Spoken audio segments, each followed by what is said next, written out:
শিল্পপতি বাবার একমাত্র ছেলে রাতুল তখন এ লেভেলের ছাত্র। একে তো শিল্পপতির ছেলে, তার উপর ইংলিশ মিডিয়ামে পড়াশোনা করে, ভাবই আলাদা। ফ্রেন্ডস নিয়ে ক্লাবে ক্লাবে পার্টি, ট্যুর, নতুন নতুন ড্রিঙ্কস করা, সবকিছু মিলিয়ে অন্যরকম একটা মস্তির লাইফ কাটছিল।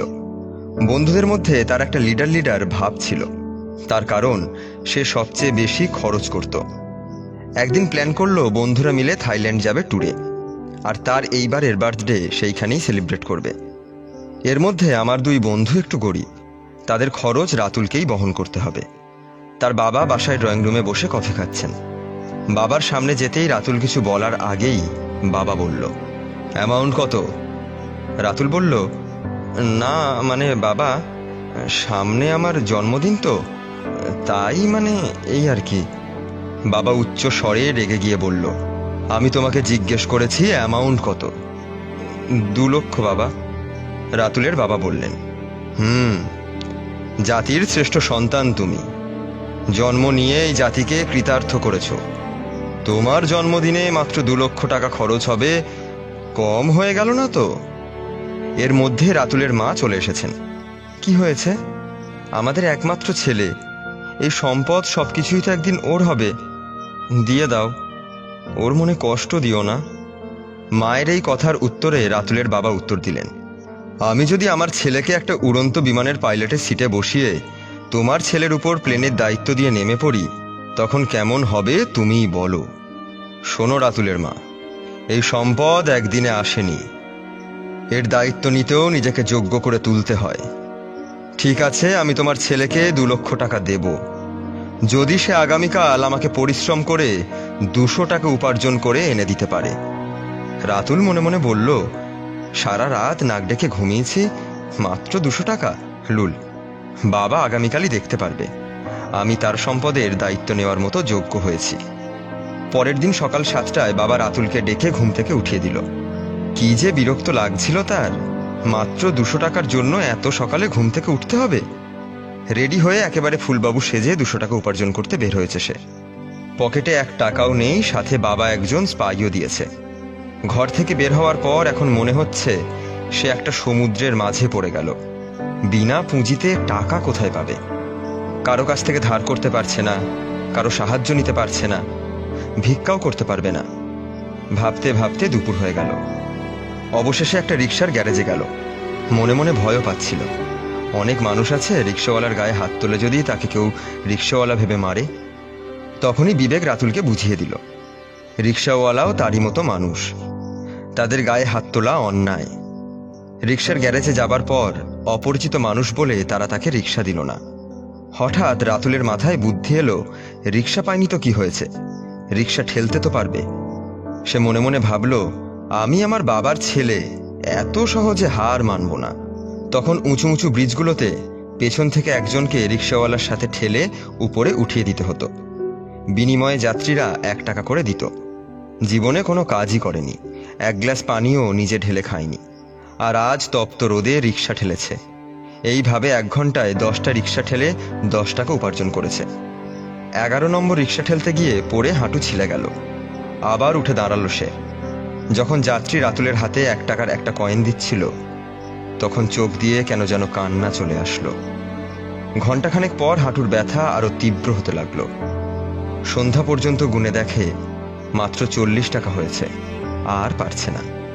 প্রচণ্ড ক্লান্ত হয়ে মনে হচ্ছে শরীরও যেন নিজের সাথে প্রতারণা করছে, তার সঙ্গ ছেড়ে দিচ্ছে। অবশেষে 40 টাকা নিয়ে বাড়ি ফিরে গেল। বাবার সামনে গিয়ে দাঁড়ালো, 40 টাকা বাবার হাতে দিয়ে বাবাকে জড়িয়ে ধরে কাঁদতে কাঁদতে বলল, আমি পারিনি বাবা। ভেবেছিলাম আমার বিধ্বস্ত ক্লান্ত চেহারা, হাঁটুর কাছে ছেঁড়া প্যান্ট দেখে বাবাও হয়তো কেঁদে দেবে, হয়তো তিনি রাতুলের মাথায় হাত বুলিয়ে সান্ত্বনা দেবেন। না, তিনি এগুলো কিছুই করেননি। বরং রাতুলকে বললেন, এখন আমার সাথে হেঁটে সেতুর কাছে যাবে, কোনো প্রশ্ন করবে না। রাতুল অবাক হলো। এখন মনে হচ্ছে তিনি সত্যিই একজন ব্যবসায়ী। এরপরেও সে প্রশ্ন করল, বাবা হেঁটে কেন? তিনি বললেন, বাবা, আমি তো আজকের এই পজিশনে একটু একটু করেই এগিয়ে এসেছি, গাড়ি বা বিমানের গতিতে আসিনি। তুমি তো মাত্র 1 দিন কষ্ট করেছ, একটু ধৈর্য ধরো। বাবাকে সে কি করে বোঝাবে তার ক্লান্তির কথা? এর চাইতে মৃত্যু যন্ত্রণা অধিক শ্রেয়। বাবা রাতুলের হাত ধরে হাঁটতে হাঁটতে রাত 3টায় তারা একটি ব্রিজে উঠল। শান্ত নদী, ব্রিজে রাতুল ও তার বাবা। ব্রিজের রেলিং ধরে দাঁড়িয়ে বাবা তাকে বলল, দেখো রাতুল, নিচের কেমন অথই পানি টলমল করছে। তুমি আমার হাতে 40 টাকা দিয়েছ, তাই না? জি বাবা, আমার জীবনের প্রথম উপার্জন, রাতুল উত্তর দিল। তার বাবা বললেন, আমি জানি রাতুল, এই টাকাগুলো উপার্জন করতে তোমায় অনেক কষ্ট করতে হয়েছে। এখন তোমাকে যা বলি শোনো। আমি জানি আমার ছেলে ছোটবেলা থেকেই ম্যাথামেটিক্সে খুবই ভালো, তাহলে ভালো গুনতেও পারো আশা করি। এখন আমি তোমার উপার্জনের 40 টাকা দূরে পানিতে ছুঁড়ে ফেলবো, আর তুমি বলতে থাকবে বাকি কয়টা রইল। বাবার কথা শুনে রাতুলের চোখে আবার পানি চলে আসলো। বাবা তার সমস্ত শক্তি দিয়ে একটা কয়েন সেতু থেকে দূরের পানিতে ছুঁড়ে ফেলে বলল, রাতুল, এখন কয়টা রইল? সে কাঁদতে কাঁদতে বলল, বাবা, 39টা। এইভাবে এক এক করে তার চোখের সামনে জীবনের প্রথম উপার্জিত এত কষ্টের সবগুলো টাকা পানিতে ফেলতে লাগলো। রাতুল এক এক করে গুনছে। এমন একটি পরিস্থিতির বর্ণনা দেওয়ার ভাষা তার জানা নেই।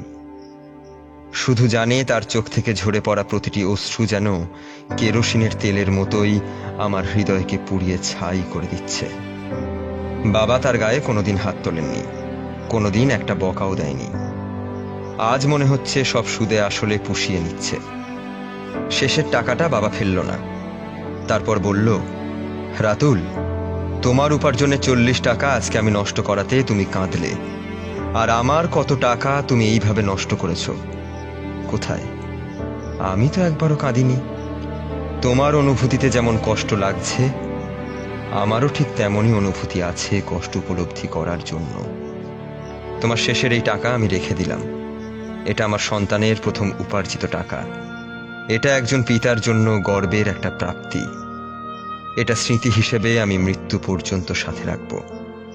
তুমি কাল তোমার মায়ের কাছ থেকে 2 লক্ষ টাকা নিয়ে নিও। বাবার এই কথাগুলো শোনার পর নিজেকে বড় বেশি অপরাধী মনে হচ্ছিল রাতুলের। আবেগ আর ধরে রাখতে পারছিল না। সে বাবাকে জড়িয়ে ধরে চিৎকার করে কান্না করতে করতে বলল, বাবা, আমার টাকা লাগবে না। আমি এতদিন স্কুল কলেজে কিছুই শিখিনি যেটা তুমি আজকে শেখালে। তুমি পৃথিবীর শ্রেষ্ঠ বাবা। একজন আদর্শ বাবার চাইতে বড় শিক্ষক কেউ হতে পারে না। একজন আদর্শ পিতাই পৃথিবীর শ্রেষ্ঠ শিক্ষক। আমাদের ভিডিওগুলো ভালো লাগলে আমাদের পেজ লাইক দিতে পারেন এবং আমাদের ইউটিউব চ্যানেল সাবস্ক্রাইব করতে পারেন।